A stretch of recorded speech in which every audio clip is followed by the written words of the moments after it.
He remains undefeated now, a perfect 5-0. He's kind enough to join us as always. Here he is, the soon-to-be father, Bo Nickal. What's up, Bo? How are you? Doing well, Ariel. How's it going? Very nice to have you back on. Congratulations on the win. By the way, were you in a frat at Penn State? Honorary frat member. Oh, which one? No, I just made that up. No, I wasn't in a frat. All right. I believed you. Why do you laugh at that? Is that a silly question? It's just a different lifestyle. A lot more fun probably than what I did in college. You were just like you can mingle with the common folk like that. You were very focused. No, I was mingling with them. They were just mingling a lot later in the evening than me. I had to get my beauty sleep. Yeah, that's a good point. All right. But they would invite you to the parties. You would be able to partake. Hell yeah. All they right. love me. I love them too. We're just, they're champions at different stuff than me. They're drinking champions. I'm a wrestling champion. Yes. And perhaps a soon to be MMA champion as well. How stressful was the road to 290 for you with the change in opponent? And then obviously you get one, but the moment where it's are you going to get one or not? I mean, I can't imagine there's too many people raising their hand to fight you on short notice. How stressful was that? Yeah, I would say there was a real stressful 12 hours from Monday night when I found out to Tuesday morning when I signed the other contract, just because I didn't think I was going to get a fight. Like you said, there was a lot of people that, weren't exactly volunteering for the fight. And so, which makes sense. It's a few days notice against me, and who would really want to take that? But when I got the fight signed, then it was back to what I usually do and just train, get ready, prepare, and go kill it. Had you ever heard of Woodburn before? I hadn't heard of him. I just obviously was given the name and, saw he was 7-0, 5 finishes, and he was the guy that wanted to fight. So I was ready to fight, and watched a little film, did my thing. When you saw, I don't know if you see any of this stuff, but if you did see any of the stuff of him showing up without a team and all that, it was kind of I felt bad for him a little bit because it felt like a lamb going to slaughter. Is there any part of you that's oh man, I kind of feel bad for this guy. I don't want to beat him up? There was a little bit of that. He to me, he seemed like a really nice guy. And of course I respected him a ton for taking the fight. And I think that's a big deal in itself, just shows his character. And I hope he gets another shot in the UFC. Hopefully they give him another fight, and I wish him nothing but the best. Of course, Saturday didn't go his way, but I think, hopefully he can continue his career and do well in the future. Did you like his outfit at the press conference? Yeah, he was swaggy. He looked good. I thought it was funny. Just enjoying the moment for him. But of course, like I said, hopefully he has more moments and he's able to show his skills a little better in a fight in the future. When you hear all the stuff about biggest favorite of all time and all that, does any of that add any pressure to your shoulders? You seem unflappable, honestly, when it comes to this stuff. And this all kind of feels like a cakewalk compared to the other world that you came from and how high level you were there. So I'm just wondering if you're rattled at all by any of that talk. No, I wouldn't say I was rattled by it. I would say that it was interesting to me. Of course, when people start saying that stuff, it's there's certain thoughts that go in your mind, wow, what if I lose? This would be the biggest upset of all time. But I think for me, I just know how to cope with that stuff probably better than most people and deal with it, because I've been the favorite since I was a little kid, right? Everybody kind of expects me to win, and they always have. And so I feel really comfortable and at home in that position. And, I think that given the scenario, the math definitely worked out with the odds and stuff. And I made it look that way as well. I made it look like it made sense. Do you feel any nerves before a fight like that? Anything at all? Definitely. A lot of people try to say things, oh, I don't get nervous, this and that. You're getting in a fight. It's if you're not nervous, you're probably either you didn't put enough effort into your camp, or maybe you're just not smart enough to really realize what you're going out to do. And for me, I feel like I'm very aware of all those things. I'm aware of the danger that I'm putting myself in, but I think that also makes me really hard to beat. And it helps me perform even better because I'm aware of everything that goes into it. And yeah. Considering the short notice nature, the opponent that you're facing, his caliber, and how your first 4 pro fights went, Did you feel like in your mind, like this has to be a minute? Like, do you put that kind of limitation on the fight? Like, I can't go past X amount of time? No, not at all. There's no limitation of I can't go past this and that. I mean, if you look at it realistically, a lot of people are throwing shade at my opponent, which is weird considering, he's a 7-0 pro fighter with 5 finishes. He had more finishes than I had fights. And, he had a pretty long amateur career and stuff too. So if you get, it's just, there's been so much hype around me, so much craze of, oh, I've been doing all this stuff and then delivering every time, that now it's like you're probably going to you could put me against somebody that's 20-0 and I'd probably still be like minus 600. So it's just like a weird situation that I'm in, because it almost belittles my opponent when they face me just because of who I am and the media's perception of me. But yeah, I think that I was ready to go all 15 minutes if I needed to. Like I said, I respected Val a lot. I thought he was a tough opponent with a lot of experience, big power, but the fight went the way it went. And I was just happy that I got to get the win and represent my team well. I didn't love the landscaper stuff because it made it seem like he was just a guy coming off the road. Like he's an actual fighter with a 7-0 record. I thought it was weird that they were highlighting that so much. Yeah, it was weird to me. I'm like, what are we talking about here? This guy has, if you include his amateur record, he probably has almost close to 20 fights. And like I said, 7-0 pro, he's undefeated fighter and almost double the experience that I have. So it was definitely, I think, a little disrespectful. But for me, it's like, I think that's just because he's fighting me. Like, you put him against anybody else and we have an undefeated prospect that has, an incredible finish rate with amazing power, and they're going to talk about him very differently if they put him in there with anybody else.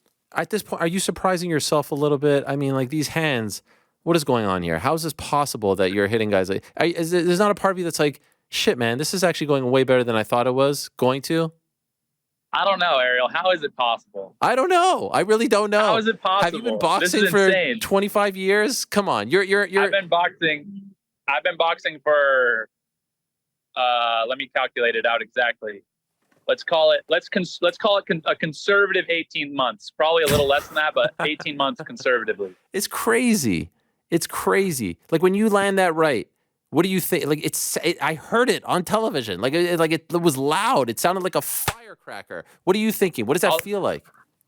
I'll just take you through the whole fight because it didn't last that long. Yes. So,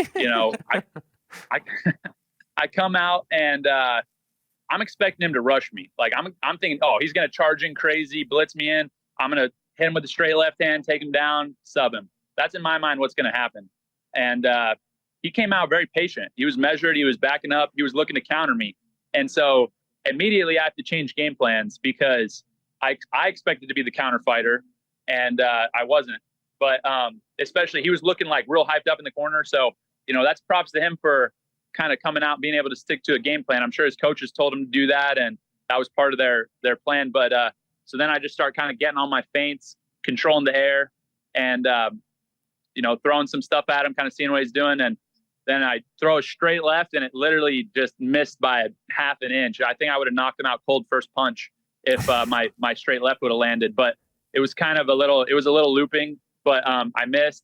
And then I get back out, and now I'm thinking, all right, I'm going to kind of get in close with him and like kind of fake a takedown a little bit and see what he does. So then I kind of throw a punch and shoot, but I'm not really looking to take him down. I'm more just looking to get him aware of the shot.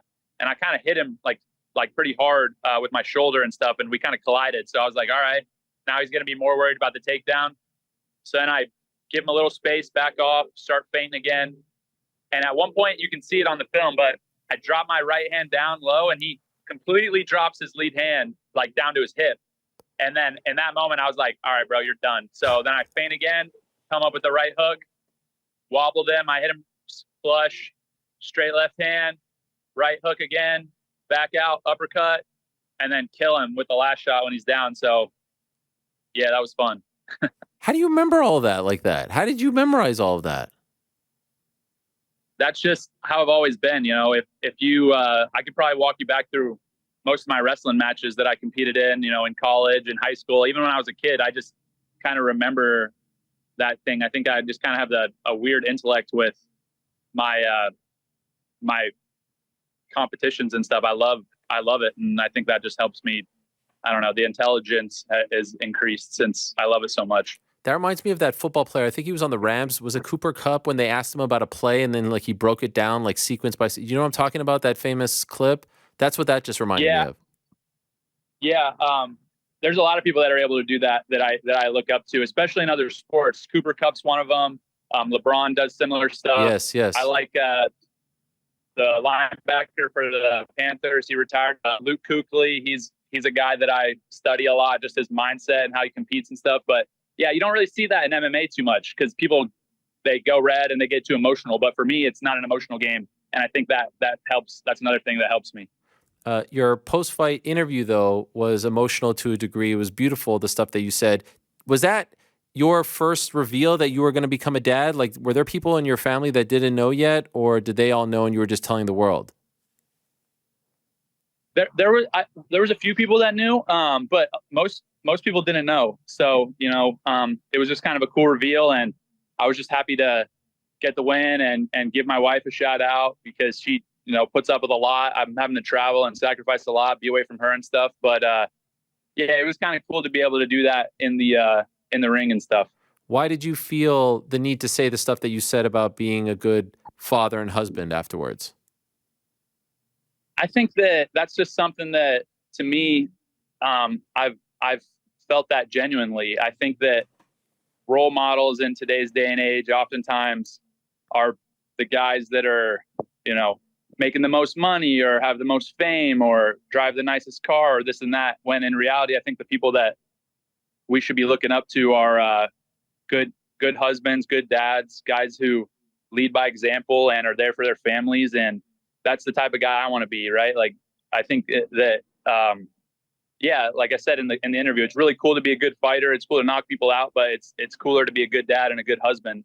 And I just think that's what I believe. So I want to spread that message rather than, a message that is more showy.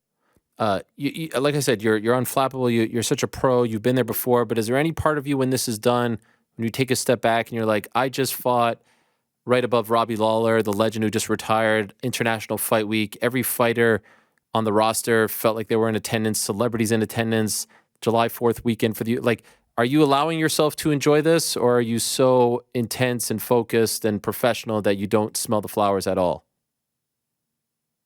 I enjoy everything I get to do. I enjoy the training. I enjoy leading up to the fight.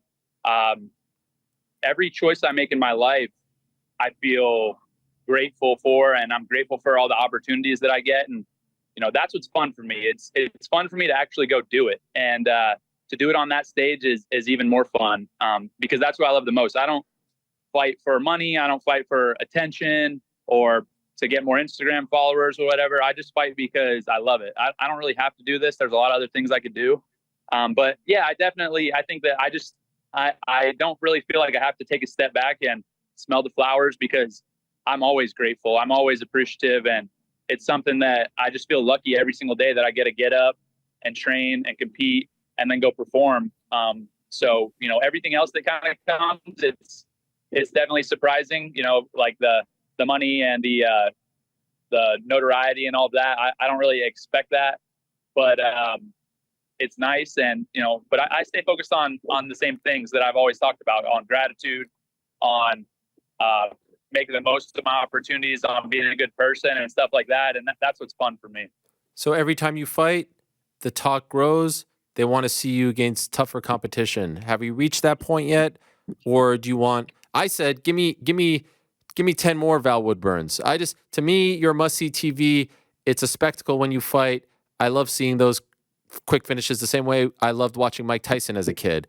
As a competitor, though, how are you feeling? Do you want a big step up now? What are your thoughts? I'm not in a rush. We'll get there. We'll get to where I want to be in due time. For me, I'm 27. I can compete easily I got probably 8 more years of prime fighting, right? Like even up to 35, I think I'll still be in my prime because of my discipline and work ethic and commitment inside the cage and outside. So, I got a long time to keep competing. So for me, it's no rush. I'm 5-0. Whoever the UFC gives me, whoever Dana and Hunter decide that makes sense for me to fight, then I'm ready to go. But I'll get the belt and achieve my goals in due time. And yeah, right now I'm not in a rush. International Fight Week 2024. So a year from now, where do you think you're at? I could be fighting a ranked opponent at that point, but it's interesting because once I fight a ranked guy and finish that guy in the first round, then it's like the rocket ship is all the way up to the top quick, right? Like we saw Drickus, he's getting a title shot. He's really he's beat Derek Brunson and he beat Whitaker, like two guys, and then he's at the title. So for me, I beat a ranked guy, I beat one more guy, I'm probably fighting for the title next. So that's something that is I think very doable end of 2024, or we'll see. Am I a crazy person for wanting to see you fight Khamzat now? Is that stupid? I think everybody wants to see me fight Khamzat. I want to fight Khamzat, but I think that we need to build more. He hasn't fought in a long time. I think his last fight was Holland, right? Yeah. Yeah. September so he last Kevin year. Holland up. Yeah, so he smashed Kevin Holland up almost a year ago, and I'd like to see him maybe fight an 85er. I'll get a couple more fights in, and my goal with Khamzat has always been Allegiant Stadium, sell it out for the belt, and blow the roof off that place when I smash that guy. So, I think it's going to take a little more to build my reputation and get to where I want to be, and for him to get to where he needs to be in order to make that fight what it deserves, right? To give it the atmosphere that it deserves. Is that your ultimate fight? Like, do you think that'll be the biggest fight possible for you, or is there a bigger one? Well, if it's for the belt, then that could be the biggest fight. But as of now, neither of us are the champ or even like fighting for the belt. So, I think that's a fight that should be for the title, and not the interim title, not like the BMF or anything like that. Just the actual 185 UFC belt, undisputed. So, to me, that's a fight that I got on my mind, but I don't really see any specific fight as, oh, this is the biggest fight of my career, this and that. I'm going to be myself and perform the same regardless of who I compete against. So, that's a fight that I definitely think about, but, there'll probably be bigger fights down the line. I know this might be like a left turn question, but just curious. I know there's a rule, especially for boxers, that if you're a pro boxer, you can actually go back into the Olympics now. Have you thought of that at all? Is that a possibility at all for you, or would you not entertain that? It's kind of funny you asked that, because at the U.S. Open this past year, I had a bunch of the Team USA coaches and, my coaches at Penn State that are talking to me. They're like, dude, just come back one more year, do it. Like, let's go. And they all really want me to compete and stuff. But for me, I'm not really, I'm not really interested in doing that. I'm more interested in fighting and being the best fighter in the world. I love wrestling, and I still train wrestling almost every day. I respect the sport so much, but it's just not as exciting or interesting to me as fighting. So yeah, I'm 100% in an MMA. Okay. And as far as your timeline for this year, how many more times would you like to fight in 2023? That's something that for me is kind of up in the air still at this point, because like I announced, my wife is pregnant, and I want to make sure I'm there for her. I also have in September a bunch of hunting trips planned. I'll be in New Mexico, I'll be in Alaska, I'll be in Colorado, and I'm running all around. So, we'll see. But it's definitely possible that I fight again this year. But I'm going to be in the gym training, getting better. I've had 5 fights in the past 13 months, which is quite a few. And so, I definitely want to just continue to develop and get better and improve. And we'll see. We'll see what makes sense. So there's actually a chance you don't fight again this year, it sounds like. I thought you were going to tell me there's a 2 more times, but it sounds like... I mean, I could easily fight 2 more times. I could fight next week if I wanted. But, for me, again, everything that I'm training for and preparing for is my, 10th title defense down the road. I'm not preparing for my next fight. And so that's my mindset always. So I'm going to do what prepares me best for, 10 title defenses. And of course, the more I fight with less time in between fights, the bigger the hype grows and stuff. But that's honestly, to me, pretty irrelevant. I don't care about hype or how much people are talking about me. I'm just here to fight. I'm here to smash people, and I'm here to go down as one of the greatest of all time, and end my career as the pound for pound #1 fighter in the world. So, everything else in regards to social media hype really means nothing to me. I'll let you go in a second, but I just want to ask, like when we first talked, when you made the announcement that you were coming in to MMA, and Malky tried to ruin our relationship off the bat, but no harm, no foul. I mean, fucking Malky puts, like what the hell? What was that? Anyway, when we first talked and you made the announcement, honestly, and I know he just asked you a variation of this question, but like if you could have mapped out how the first 5 fights went, like, did you really think it would go like this? Like the whole thing, the whole journey, obviously like little particulars, contender series, this and that, but like, have you officially exceeded your expectations? Yeah, 100%. I think that you could probably look up interviews from me back then that I was saying, I'd probably have 10 or 12 fights before I get into the UFC. Wow. And I was in the UFC at 3-0, contender series at 1-0. And so, for me, it definitely was a lot quicker than I expected. But I think that just had to do with the opportunities that were presented in front of me. I think that I was ready to go do that. But in my mind, I just didn't think that the opportunities would be there. But, the UFC was calling after one fight, and we made it make sense. And now I'm here. And I think that I'm just going to keep grinding, keep doing my thing. And your question still hasn't been answered from that very first interview, is whether or not I can take a punch. So we still don't know. We'll see, I guess, someday. Maybe we won't. Who knows? Maybe I'll go 30-0 and never give up a significant strike. So we'll see. I love the fact that question offended you so much. It was just one. It was more about Brock Lesnar, who like famously didn't like to take punches, and I just wondered if, because you are coming from a sport where you don't get punched, if you were comfortable with that. And it bothered you. You even tweeted at me. It was like a whole thing. I think you need to watch.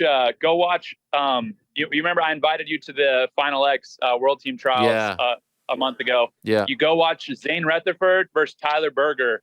Match 1, watch the last 30 seconds and ask me if you think that wrestlers can take punches. So go watch that and tell me what you think. Fair enough. And your ears would suggest that you get hit and stuff, so you'd be comfortable with You just need to learn more about wrestling. Ariel, we're going to NCAAs next year. You're going to sit with me. I'm going to explain it all to you and all that. You're going to be a fan. Honestly, I would love that. Where is it happening? Next year, I think St. Louis. No, it's in Philly. Oh, that's a quick drive. Kansas City? Oh. Kansas City next year, actually. Then Philly the year after that. I hate Kansas City. We'll get you out there, though. Fuck the Chiefs. Yeah, I'm not a big Kansas City guy either, but we'll get you to one of those, and you'll start loving it. Get more wrestlers on the show. Get some college wrestlers. I got my guy David Taylor. He gave me shoes more than you ever gave me. I got signed David Taylor shoes right in front of me. You give me nothing. I'm talking about college wrestlers. Oh, my bad. Listen. All right. I'll get you something someday. I'll make you a deal. I'll go to the championships with you if you grow out your hair again. I like the hair. The hair was nice. Deal. I'm growing it out. Let's do it. Nice steak dinner the night before. Well done on me. Nope. Oh gosh. You just ruined the whole interview. I'm gonna go on that note. I gotta go. All right. Congratulations, Bo, and congrats most importantly on becoming a dad. Greatest thing.